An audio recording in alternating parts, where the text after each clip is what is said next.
Hello students. आज फिर एक नए lecture series recording of transaction chapter से अकाउंटिंग इक्वेशन आज का टॉपिक है। स्टार्ट करते हैं। लास्ट क्लास में आपने जीएसटी पढ़ा, इसके बाद हम रिकॉर्डिंग ऑफ ट्रांजैक्शन हमने अभी तक पहचाने थे कि बिज़नेस ट्रांजैक्शन कौन से होते हैं, किस किस को हमने बिज़नेस में एज ए ट्रांजैक्शन मानना है और उसका फिर किस प्रकार से ट्रीटमेंट करेंगे, कैसे रिकॉर्डिंग करेंगे। हमने पीछे थ्योरी पढ़ी काफ़ी कि रिकॉर्डिंग, क्लासिफिकेशन और एनालाइजिंग और उसके बाद समराइजिंग पहले उससे तो रिकॉर्डिंग जैसे कि पता है जनरल में रिकॉर्डिंग है, उसके बाद फिर उसको हमने फिर कैटेगराइज करना होता है, फिर लेजर में उसकी पोस्टिंग होती है, उसे कैटेगराइज होती है। उसके बाद फिर हमें समराइजिंग करना होता है, ट्रायल बैलेंस और प्रॉफिट एंड लॉस और बैलेंस शीट बनाते हुए इसके हमने समराइजिंग समरी निकालते हैं, जिससे कि हमें प्रॉफिट एंड लॉस एक अवधि का और या फिर एक पर्टिकुलर डेट को किसी बिज़नेस की क्या वित्तीय स्थिति है ये जानने के लिए हम उसकी समराइजिंग करते हैं, बैलेंस शीट बनाते हैं और P&L जानते हैं, प्रॉफिट एंड लॉस जानते हैं उसका। उसके बाद उसको एनालाइज करते हैं ताकि जो भी हमारे फाइनेंशियल स्टेटमेंट तैयार हुई हैं वो जो यूज़र्स हैं उसके, चाहे इंटरनल यूज़र और एक्सटर्नल यूज़र, उसको किस प्रकार से अच्छे तरीके से उसका यूज़ कर सकें। तो ये सब हमने पढ़ा है। तो अब हम इसको स्टार्ट करते हैं। ये तो इसको प्रैक्टिकल आस्पेक्ट है, स्टार्ट होता है, जो बड़ा ज़रूरी ध्यान से करना है आपने और इसकी जितनी प्रैक्टिस करोगे उतना अच्छा रहेगा। आइए, इसके बाद क्या है, रिकॉर्डिंग प्रोसेस क्या है। रिकॉर्डिंग प्रोसेस देखो, पहले बैठा हुआ है कोई कंप्यूटर पे आदमी, उसके हाथ में फ़ाइल है तो उस फाइल को ध्यान से देखेगा, एनालाइज करेगा कौन सा, पहचानेगा कि ट्रांजैक्शन कौन सा बिज़नेस ट्रांजैक्शन है। उसके बाद उसकी फिर ट्रांजैक्शन की एंट्री करेगा, एंटर करेगा जर्नल के अंदर कि किसको हमने डेबिट करना है, किसको हमने क्रेडिट करना है। एक डेबिट होता है पक्ष, एक क्रेडिट होता है पक्ष, आपने जाना है। डुअल एस्पेक्ट में भी है ना कि दो पक्ष हैं किसी के भी। जैसे कि हम कोई फर्नीचर खरीदते हैं तो फर्नीचर हम खरीद रहे हैं तो हमारे पास से कैश कम हो रहा है तो दो अकाउंट्स में हो गए ना। हमारी एक जेब से कैश निकला परंतु उसके बदले हमारे ऑफिस में फर्नीचर आ गया है, तो फर्नीचर अकाउंट को हम डेबिट कर रहे हैं और कैश अकाउंट को क्रेडिट कर रहे हैं। तो इस प्रकार से मालूम पड़ता है कि डबल एस्पेक्ट है। तो हम उसको जर्नल में डालते हैं। जर्नल के बाद उसकी हम कहाँ ले जाते हैं, उसको कैटेगराइज करके कि एक ही टाइप की जर्नल की एंट्रीज बहुत सारी होती है, हज़ारों। तो हमें एक ही टाइप की पहचान के कि बहुत सारी, जैसे फर्नीचर की एंट्री हैं तो फर्नीचर अकाउंट के अंदर उसको लेके जाते हैं। हज़ारों एंट्रियों को हम किसी एक अकाउंट के अंदर समाहित कर देते हैं। तो उसके बाद हम उसे बोलते हैं कैटेगराइज करना, उसे कैटेगरीज के हिसाब से उसको डिफरेंट जगह पोस्ट करना, लेजर के अंदर पोस्ट करना। तो ये हम स्टेप बाय स्टेप जानेंगे। ये रिकॉर्डिंग का प्रोसेस है। इसके बाद है स्टेप्स क्या हैं इसके अंदर, दोबारा देख लीजिए आप। सबसे पहले क्या है, बिज़नेस डॉक्यूमेंट देखा जाता है। कौन सा डॉक्यूमेंट होता है, हमने लास्ट क्लास में पढ़ा कि कोई सेल्स वाउचर है, ये सॉरी क्या नाम है, कैश मीमो है, या उधार लिया है तो इनवॉइस है, या कोई वाउचर है हमारे हाथ का बनाया हुआ छोटे मोटे खर्चे के लिए, पेटी कैश के लिए, या कोई रिसीट्स है। कोई भी एविडेंस जो होता है ट्रांजैक्शन का वो एक वाउचर कहलाता है, उसके अंदर एक सोर्स डॉक्यूमेंट कहलाता है। उसको हम स्टेप बाय स्टेप उसको एंटर करते हैं, पहले जर्नल में, उसके बाद फिर वो जर्नल से ले जाते हैं उसको लेजर में। तो ये हो गया रिकॉर्डिंग प्रोसेस के स्टेप्स हो गए। अब इसके अंदर आप देखते हो कि हमारे पास जैसे 5 लाख रुपए से हमने बिज़नेस स्टार्ट किया, तो क्या है आपके पास 5 लाख रुपए, क्या है आप इसे बोलते हैं ओनर्स कैपिटल, ओनर्स इक्विटी, पूंजी। ठीक है, ये हो गई। आज आप स्टार्ट कर रहे हो 5 लाख से, तो 5 लाख क्या हो गई, पूंजी हो गई, बिज़नेस की पूंजी हो गई। यानी कि वो आपके घर की प्राइवेट चीज़ नहीं है, एक अलग से आपने एक मोटिव के लिए यानी कि बिज़नेस के लिए पैसा निकाला, वो पूंजी हो गई बिज़नेस की। तो बिज़नेस के लिए पूंजी जो थी आपने नकद के रूप में दिए तो कैश हो गया ना। तो एसेट्स की साइड में क्या है, 5 लाख रुपए कैश हो गया, या 2.5 लाख रुपए आपने कैश दिया और 2.5 लाख का एक बैंक में अकाउंट में ट्रांसफ़र कर लिए फर्म का खाता खोल के, तो 2.5 लाख बैंक अकाउंट में डेबिट हो जाएगा और 2.5 लाख कैश में डेबिट हो जाएगा। और क्रेडिट कितना है, आपकी पूंजी 5 लाख रुपये। तो इस प्रकार से ये जो इक्वेशन बनती है इसके अंदर, accounting equation signifies the assets of a business are always equal to the total of its liability and capital, owner's capital. The equation reads as follows: A is equal to L plus में C, यानी कि assets is equal to liability plus में capital। जो भी total हमारे पास fund होंगे वही तो हम खर्च कर पाएंगे ना। तो हमारे पास आज की डेट में हमने फ़र्ज बताया कि 5 लाख से काम किया तो 5 लाख रुपए कैपिटल है। कल को हमने 1 लाख का उधार माल ले लिया तो वो लाइबिलिटी हो गई ना हमारी, 1 लाख हमने उसको पे करने हैं। तो बिजनेस के अंदर टोटल कैपिटल कितनी हो गई, आउटसाइड कैपिटल प्लस में जो इंटरनल कैपिटल है बिजनेस की दोनों मिला के 5 और 1 6 लाख हो गई ना। तो 6 लाख की कैपिटल हो गई, तो 1 लाख का जो माल हमने उधार परचेज़ किया है वो एसेट साइड में हो गया, और बाकी जो 5 लाख हमने लगाया हुआ है तो वो। इस प्रकार से ये हर ट्रांजैक्शन के बाद इक्वेशन चेंज होती रहती है, परंतु वो हमेशा बराबर रहती है। एसेट्स हमेशा बराबर रहती हैं लाइबिलिटी के और कैपिटल के। लाइबिलिटी क्या होती है?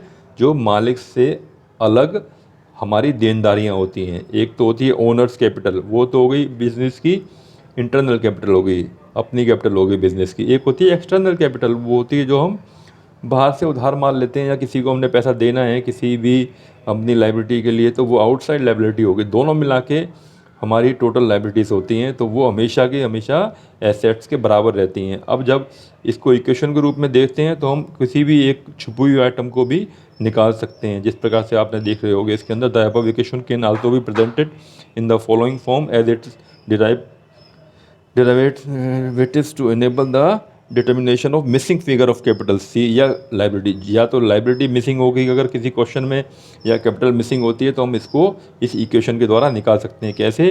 कि एसेट्स में से लाइबिलिटी निकाल देंगे तो क्या बचेगा? कैपिटल बचेगी। यानी कि हमारी जो टोटल एसेट्स हैं उसमें से जो टोटल बाहर की लाइबिलिटीज़ हैं वो निकाल देंगे तो ओनर की कैपिटल बच जाएगी। दूसरी तरीके से क्या निकाल सकते हैं हम?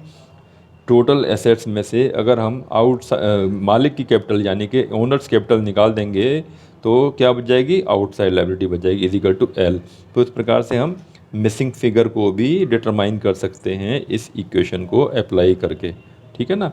बस ये ध्यान रखने वाली बात है कि बैलेंस शीट के अंदर हमेशा assets is equal to liability plus में कैपिटल रहता है। ये इक्वेशन हमेशा आपको फेयर रखनी पड़ेगी, इक्वल रखनी पड़ेगी, इसका हमेशा ऑनर करना पड़ेगा। बैलेंस शीट हमेशा टैलीड होनी चाहिए, यानी कि जितने पैसे मालिक ने लगाए हैं वो उतना ही उसकी अप्लाई हो सकता है फंड्स के एसेट्स के अंदर। यानी कि जो भी फंड्स होंगे उसी को तो खर्च करोगे, उसके ऊपर खर्च करोगे तो किसी की लायबिलिटी देनी होगी हमने। तो ये हमेशा बैलेंस रहती है, इक्वल रहती है, इसीलिए हम इसकी बैलेंस शीट बोलते हैं इसको। तो बैलेंस शीट की शक्ल देख लो आप, बैलेंस शीट एज एट किसी एक पर्टिकुलर डेट को ही होती है balance sheet.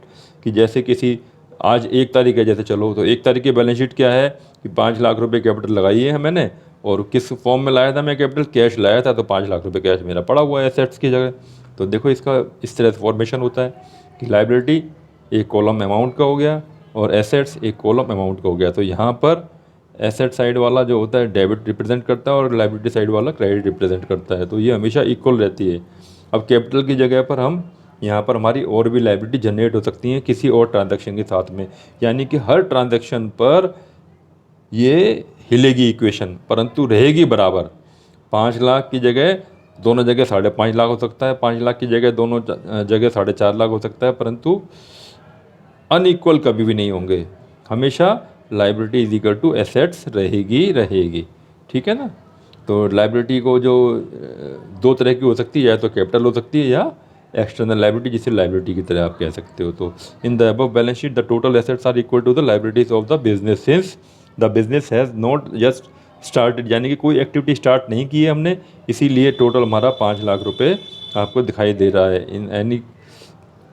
In case any profits are earn it will increase the investment. अगर आप फर्ज करो कोई हमने 1 लाख रुपए प्रॉफिट कमा लिया यहीं पर, तो आपकी कैपिटल कितनी हो जाएगी? फिर 5 की जगह 6 लाख रुपए हो जाएगी, और इधर आपकी एसेट्स 1 लाख रुपए से बढ़ जाएंगी। तो यानी कि हर ट्रांजैक्शन के अंदर इस इक्वेशन में बदलाव आता है, परंतु इक्वेशन बराबर रहती है। यानी कि कैपिटल और लाइबिलिटी में बदलाव आएगा, और या एसेट्स में बदलाव आएगा, या केवल एसेट्स में बदलाव आएगा, या केवल कैपिटल में बदलाव आएगा। तो किसी भी तरह से बदलाव आए, परंतु हमेशा बैलेंस बना रहता है। ठीक है ना? तो on the other hand if business suffers loss, तो ये डिक्रीज़ भी कर सकती है हमारी इन्वेस्टमेंट वैल्यू को, टोटल को। तो इसे हम समझते हैं इस प्रकार से। अब एक जो अभी तक तो हमारा बिज़नेस स्टार्ट किया है, तो हमने ट्रांजैक्शन स्टार्ट किया। अब commenced business with cash 3 lakh रुपए। एक और उदाहरण दिया, 3 लाख से इन्होंने स्टार्ट किया, कैपिटल 3 लाख से। तो क्या है? कैपिटल हो गई 3 लाख रुपए, और 3 लाख क्या है? Cash. It should be shown in capital, तो 3 लाख रुपए ओनर्स कैपिटल होगी या ओनर्स ओन्ड कैपिटल होगी, और business is receiving assets in form of cash, तो उधर एसेट्स की साइड में आपकी कैश हो जाएगा। तो 3 लाख रुपए कैश हो गया। एक ट्रांजैक्शन ये हुआ। इसके बाद अगला ट्रांजैक्शन क्या है जी? बॉट गुड्स फ्रॉम राम 30,000 यानी कि 30,000 रुपये का सामान खरीदा हमने।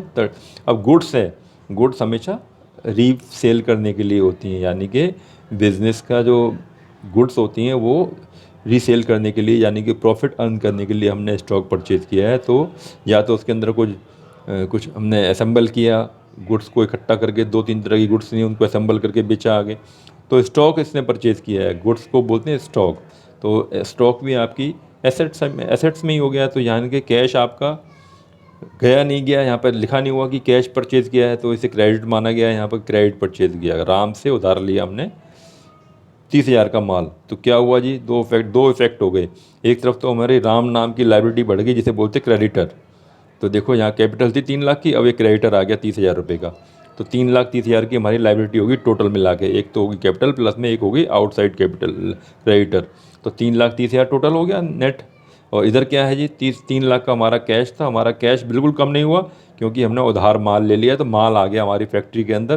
तो 3,30,000 रुपये की टोटल हमारे पास सामान या कैश पर रखा हुआ है, एसेट्स हैं। तो इस प्रकार से 3,30,000 रुपये बैलेंस शीट का साइज़ हो गया। आप ठीक है ना। हर ट्रांजैक्शन के बाद ये देखो इसके अंदर बदलाव आ रहा है, इसी को हमने एनालाइज करना होता है। इसके बाद एक अब गुड्स सोल्ड कर दी हमने, सेल कर दी। Goods sold costing ₹10,000 for cash at 13,000। देखो 10,000 का जो हमारा जो स्टॉक था, 10,000 का जो माल था, हमने उसको 13,000 रुपये में बेच दिया। अब 13,000 में बेचा तो कैसे बेचा है, नकद बेचा है। तो 13,000 रुपये नकद आ गए ना हमारे पास। अब 13,000 रुपये नकद आ गए। कैश देखो ये कैश में ऐड हो जाएगा 13,000 रुपये, एसेट्स में ऐड हो गया 13,000 रुपये, 3,13,000 हो गया टोटल। अब आ जाओ स्टॉक। स्टॉक में से 10,000 की कॉस्ट लिखा है ना, ये 10,000 कॉस्ट का माल बेचा है। तो कॉस्ट तो हमारी 10,000 कम हुई है ना केवल। तो 30,000 के माल में से 10,000 का माल निकल गया, तो कितना बचा, 20,000 रुपये cash in stock in hand बचा। तो टोटल हमारे पास क्या हो गया, 3,13,000 प्लस में 20,000, 3,33,000 की हमारी हो गई एसेट्स। अब अदर लाइबिलिटी के साइड में, लाइबिलिटी में हमारी 3 लाख रुपए की कैपिटल थी। 30,000 रुपये हमने माल के लिए देने थे, उसको किसको देने थे, जिससे उधार माल लिया था। पहली इक्वेशन में उधार माल लिया था ना हमने। अब क्रेडिटर्स हमने कोई पे नहीं किया, कुछ नहीं पे किया हमने। इस साइड में कुछ नहीं हुआ, इस साइड में एक काम हुआ है, परंतु क्या काम हुआ है, वो 13,000 रुपये का जो हमने माल बेचा है 10,000 वाला, तो 3,000 रुपये हमारे पास क्या है, एक्स्ट्रा है ना। माल गया 10,000 रुपये का, आगे 13,000 रुपये, वो 3,000 किस बात के आए हैं, वो 3,000 रुपये प्रॉफिट आए हैं। प्रॉफिट क्या होता है, बिजनेस रिस्क टेकिंग का रिवार्ड होता है। तो किसको मिलेगा, जो रिस्क ले रहा है। रिस्क कौन ले रहा है, मालिक ले रहा है। तो मालिक ने कैपिटल में जोड़ दिया, तो 3,03,000 रुपये कैपिटल हो गई उसकी, यानी कि 3 लाख लगाए थे उसने, अब 3,03,000 रुपये उसको उसके हो चुके हैं वो 3 लाख रुपये। तो इस प्रकार से आप देखोगे इस इक्वेशन को तो आपको थोड़ा समझ आएगा। तो इसी को हम और एक और एग्जांपल से देख सकते हैं कि हम open A bank account in the state bank of India with an amount of 4,80,000। पहले एक क्वेश्चन आएगा इस तरीके से आपको कि 4,80,000 से किसी बिजनेसमैन ने एक अकाउंट खोला स्टेट बैंक ऑफ इंडिया में। तो क्या है इसके ट्रांजैक्शन का इफेक्ट क्या है, the transaction increase the cash at bank. Cash at bank यानी कि एसेट साइड में आपका बैंक बैलेंस बढ़ा दिया, और जो कैश है वो कैश आपका कम हो गया। जो आपकी जेब में कैश था वो बैंक में पहुंच गया। तो यहाँ पर कैश अकाउंट डिक्रीज़ हो रहा है और बैंक अकाउंट इंक्रीज़ हो रहा है इस आपकी स्टेटमेंट से। कौन सी स्टेटमेंट से, opened A bank account in state bank of India with an amount of ₹4,80,000। तो आपने इसको पहली वाली ध्यान से पढ़ा इक्वेशन को। सेकंड वाला जो ट्रांजैक्शन है, ट्रांजैक्शन को सेकंड ट्रांजैक्शन ध्यान से पढ़ें। मैं पहले पूरे ट्रांजैक्शन पढ़ लेंगे, उसके बाद हमने ध्यान आ जाएगा हमको, हम उसको इक्वेशन के अंदर बिठाएंगे ताकि आपको क्वेश्चन करने का समझ आ सके कि इसी प्रकार के क्वेश्चन आने हैं आगे। तो इकट्ठे क्वेश्चन की तरफ जाएंगे हम स्लाइड पर। दूसरा इसने ट्रांजैक्शन क्या किया जी, bought furniture ₹60,000 and cheque was issued on the same day. यानी कि हमने 60,000 का फर्नीचर परचेज़ किया है और पेमेंट कर दी हमने चेक से। तो क्या कम हुआ हमारा, बैंक का। चेक कहाँ से ऑनर होगा, बैंक से ऑनर होगा ना। तो बैंक हमारा कम हो गया 60,000 से। बैंक कहाँ पर होता है, एसेट साइड में होता है। 60,000 रुपये से कम हो गई, एसेट्स हो गई, परंतु उसके बदले में एक और एसेट्स आ गई। क्या आ गया, फर्नीचर। तो एसेट साइड में ही एक चीज़ घटी और एक चीज़ बढ़ गई। दोनों एंट्री के अंदर एसेट साइड के अंदर ही देखो आप, कुछ बढ़ रहा है और कुछ घट रहा है। अब आ जाओ थर्ड एंट्री में। थर्ड वाली जो आपकी ट्रांजैक्शन है क्या कहती है, bought plant and machinery for the business. Business के लिए प्लांट और मशीनरी परचेज करी। प्लांट मशीनरी क्या होता है, एसेट्स होती है। कितने के लिए, 1,25,000 रुपये की ली। और एडवांस दिया है हमने कैश में 10,000 रुपये का, यानी कि 1,15,000 रुपये उसको हमने अभी पे करने हैं। किसको पे करने हैं, राम जी लाल को हमने 10,000 रुपये केवल अकाउंट नकद दिया है। तो इससे क्या हुआ, इससे मुझे नज़र आ रहा है कि एसेट्स बढ़ गई 1,25,000 से। कैसे, 1,25,000 की आपकी प्लांट एंड मशीनरी आ गई हैं। उसके बाद कैश कितना घटा, 10,000 रुपये। हमने एडवांस दिया 10,000 रुपये, तो कैश घट गया हमारा 10,000 रुपये। और क्या बढ़ा है, ये हमारा लाइबिलिटी बढ़ गई है। किस बात से, राम जी लाल एक नाम की लाइबिलिटी पैदा हुई है, जो क्रेडिटर है राम जी लाल। क्रेडिटर क्या होता है, जो हमने जिससे कोई माल उधार लिया है तो उस 1,15,000 रुपये उसको हमने देने हैं। तो इस प्रकार से ये ट्रांजैक्शन के 3 जगह इम्पैक्ट पड़ रहा है, 3 जगह आपको इसमें छेड़ना पड़ रहा है। लाइबिलिटी साइड के अंदर 1,15,000 रुपये बढ़ रहे हैं, और एसेट साइड के अंदर 10,000 रुपये कैश डिक्रीज़ हो रहा है, और 1,25,000 रुपये मशीनरी प्लांट यानी कि एसेट साइड में बढ़ रहा है। 1,25 बढ़ा और 10 घटा, यानी कितना बढ़ा टोटल, 1,15 एसेट साइड टोटल बढ़ी है नेट में, और 1,15 ही क्रेडिटर साइड बढ़ी है। तो इक्वेशन बराबर है ना, बिल्कुल देख लो। हर स्टेप पे ध्यान रखने वाली बात है, ये बराबर इम्पैक्ट होना चाहिए एसेट्स और लाइबिलिटी साइड के अंदर। इसके बाद चौथी जो इसमें एंट्री है, goods purchase from mister Sumit traders. 55,000 रुपये की गुड्स लिए हैं हमने। गुड्स क्या होती हैं, स्टॉक होता है बिज़नेस के लिए, बताया गया आपको कई बार। हमने जब बिज़नेस टर्म्स पढ़ी थी इंपॉर्टेंट, तब भी पढ़ा था इस बात को हमने।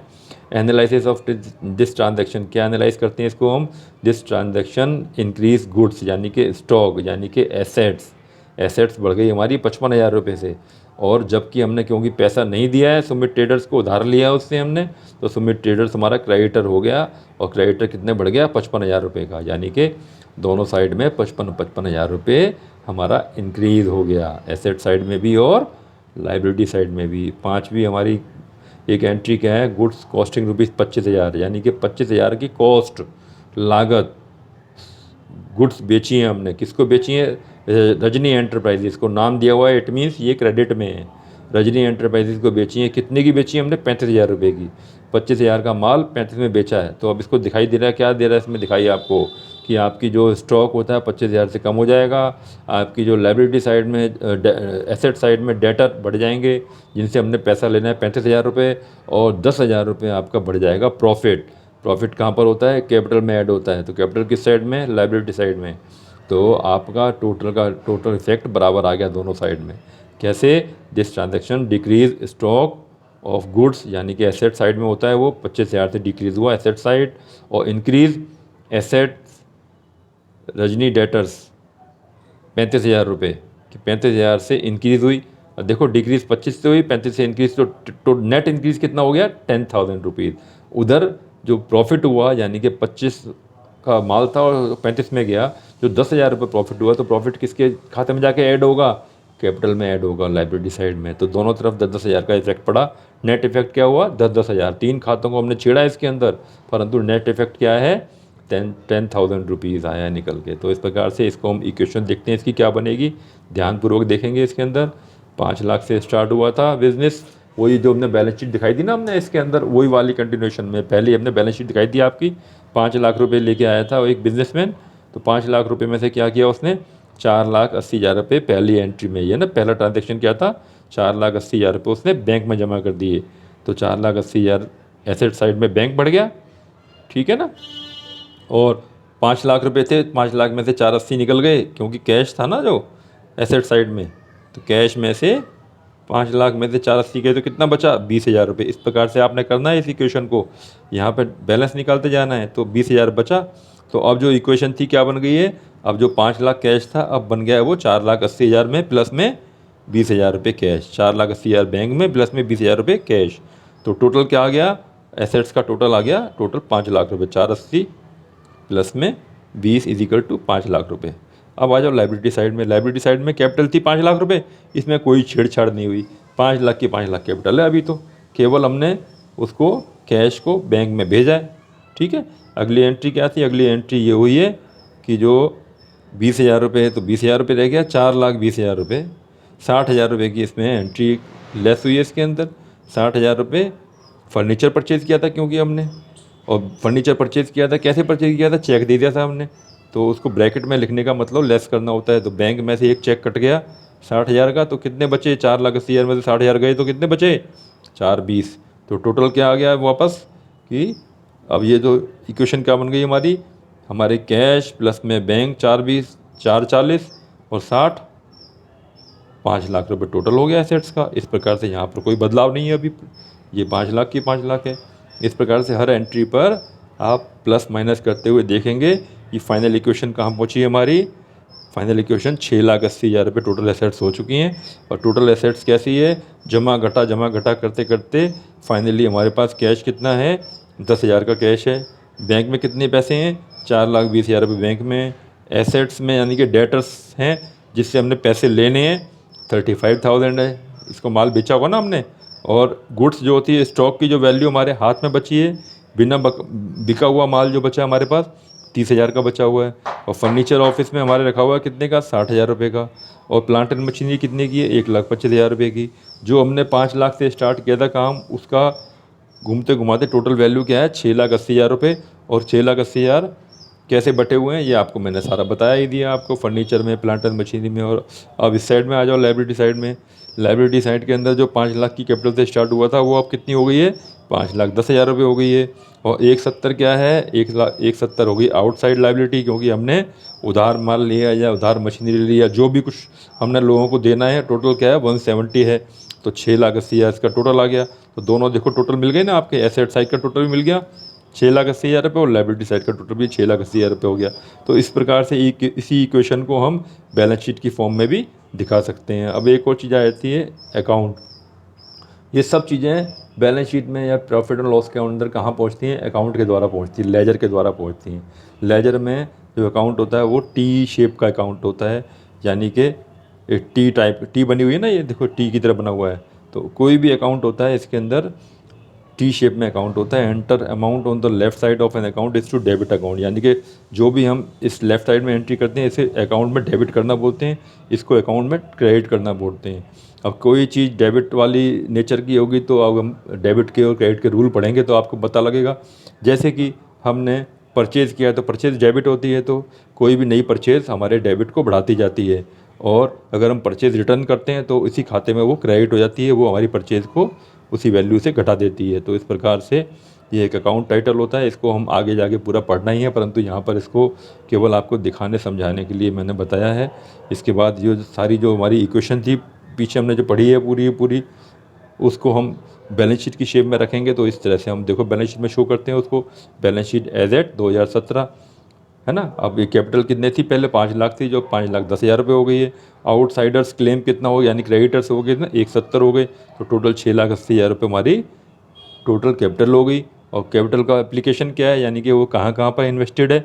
कैश हमारा 10,000 का है, बैंक में हमारे 4,20,000 रुपये हैं। डेटर्स यानी कि हमने जिसको उधार माल बेचा हुआ है 35,000 के। स्टॉक यानी कि हमने जो अनसोल्ड माल हमारा बचा हुआ है इस पर्टिकुलर डेट को, ये हो गया कितने का, 30,000 रुपये का। और फर्नीचर हमारे ऑफिस में एसेट्स की तरह रखा हुआ है 60,000 रुपये का फिक्स एसेट्स।